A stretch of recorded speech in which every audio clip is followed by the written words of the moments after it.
তো বন্ধুরা এখন বাজে রাত 2:52। দেখো আমি একটা ভিডিও এডিট করছিলাম সেই সকাল থেকে, এডিট করে এখন আমি যে আপলোডে বসিয়েছি। আর সবাই দেখো ঘুমোচ্ছে, বাড়িতে বিয়ের লোকজন আছে এখনো যায়নি, দেখো নাক ডাকছে কেমন ঘর ঘর করে।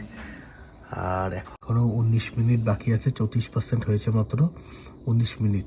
আর টাইম হচ্ছে তোমার 2:53 বাজে। তার মানে আপলোড হওয়ার পরেও প্রসেসিং নিয়ে সব কিছু নিয়ে এখনও প্রায় 2 ঘন্টা লাগবে সময়, থাম্বেল বানানো নিয়ে।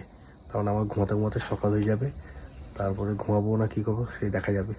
বৃষ্টি ঘুমিয়েছে নিচে, আর উপরে শাশুড়ি, আমার ভাগ্নি, শালা টালা অনেকে আছে উপরে। তো কালকে দেবো। তোমরা বলছো অনেকদিন ধরে কেন ব্লগ দিচ্ছি না। এই কয়দিন যা ধকল গেছে, তারপরে আর ভালো লাগেনি আর কি এডিটিং করতে প্রচুর টাইম লাগে। দেখো সকাল থেকে করছি, মশা কামড় দিয়ে আমাকে রাখছে না, আমি এডিটিং করে যাচ্ছি। 3টে বাজে, এখন কটা বাজবে কোনো ঠিক নেই।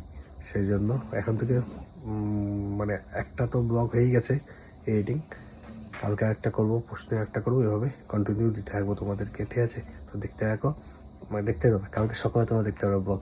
তো টাটা বাই বাই, সব ভালো থাকো, সুস্থ থাকো। আর আমাদের ব্লগ চ্যানেলে দেখতে পারবে, এই চ্যানেলটা ব্লগ চ্যানেল, এই চ্যানেলে দেখতে পারবে RD ফ্যামিলি ব্লগ। বাবা সব পাখি ডাকছে, পাখি ডাকা স্টার্ট হয়ে গেছে।